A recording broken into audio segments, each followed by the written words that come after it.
What happens when a brand is built purely on hype, with nothing solid underneath? Most of the time, it ends exactly like Prime. In just 2 years, Prime exploded from nothing into a billion-dollar brand. It wasn't just popular, it became a cultural obsession. Bottles were reselling at insane prices. Kids were lining up outside stores. And it felt like everyone had to have it. And then, just as quickly, it started collapsing. Sales dropped. Lawsuits piled up. Entire countries began banning it. All because the one thing that actually sustains a brand long-term was ignored: quality. Today, we're breaking down exactly how Logan Paul and KSI turned Prime into a global phenomenon, and how that same strategy led to its downfall. Let's start at the beginning. To understand how big Prime really was, you have to remember this wasn't just another influencer product launch. This was Logan Paul and KSI, two creators who spent years building a rivalry, fighting in the ring, dominating YouTube, and basically defining influencer boxing. So when Logan teased a major announcement in early 2022, people expected one thing: a third fight. Instead, they shocked everyone. They came together, not as rivals, but as business partners, and announced Prime Hydration. That moment alone went viral. Over 500,000 people were watching live, and instantly, the internet was hooked. But here's the thing: Prime wasn't entering an easy market. They were competing with giants like Gatorade, Powerade, and Body Armor. So how did they win? They didn't try to outcompete on product. They outcompete on attention. The branding was loud. Bright colors. Bold fonts. It looked like a YouTube thumbnail in a bottle. And it was designed perfectly for one audience: young people. Then came the real strategy. Instead of flooding the market, they did the opposite. They restricted supply. Limited drops. Small batches. Hard to find. This created something powerful: scarcity. People weren't just buying a drink anymore. They were chasing it. And when demand is high but supply is low, something interesting happens. The product becomes a status symbol. That's exactly what Prime turned into. Kids were collecting bottles, decorating their rooms with them, reselling them online for ridiculous prices. At one point, 2 bottles were selling for hundreds. And Logan and KSI leaned into it. They pushed content across every platform: YouTube, Instagram, TikTok. Viral stunts, collaborations, constant visibility. Even their friends and creator circle amplified it. Then came retail: Walmart, Target, GNC.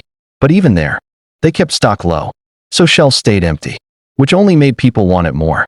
It was a perfect hype machine, and it worked. In 2022, Prime made $250 million. In 2023, it crossed $1.2 billion. At that point, it looked unstoppable, so they doubled down.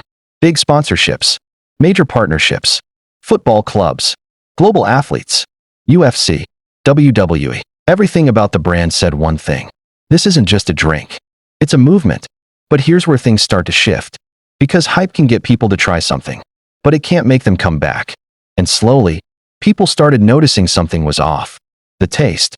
Criticism started coming from everywhere. Celebrities, streamers, everyday consumers. People said it tasted artificial, overly sweet, not what they expected. And when your audience is the same people who made you viral, that feedback spreads fast. At the same time, competitors like Gatorade and Powerade didn't go anywhere. They still had one advantage Prime didn't: trust. Then came caffeine content. One Prime has as much caffeine in it as 6 cans of Coke, but each can does say it's not recommended for under 18. an even bigger mistake: Prime Energy. A new product launched in 2023, but instead of helping the brand, it made things worse. Why? Because of the caffeine. Each can had over 200 milligrams. That's more than multiple sodas, and close to 2 energy drinks combined. For adults, that's already high. But Prime's audience? Mostly kids and teenagers. Doctors, parents, and schools started raising concerns. Reports linked it to anxiety, digestive issues, even heart problems. Some countries banned it. Schools removed it. And now, the conversation wasn't about hype anymore. It was about safety. At the same time, something else was happening quietly in the background. If your kids are drinking Prime, listen up. We've all heard about the new drink sensation from Logan Paul and KSI, Prime. Did you know they've launched another Prime drink that's a high caffeine energy drink, whereas their original is a hydration drink? A huge difference. The Hydration Kids is perfectly suitable for kids, but their energy drink is not. It's simply another Monster energy drink or Red Bull, and it's not suitable for anyone under at least the age of 16. So if you wouldn't be happy about your kids having more than 3 shots of espresso in one hit, then a Prime energy drink might not be suitable either. The hype was fading because hype has a lifespan, especially with younger audiences. Trends move fast. What's exciting today becomes irrelevant tomorrow. And once that excitement disappears, only one thing keeps a product alive: the product itself. But Prime didn't have that foundation. So repeat customers dropped. Demand slowed. But supply? That kept growing because of the massive production deals they had already signed. Now, instead of empty shelves, stores were overstocked.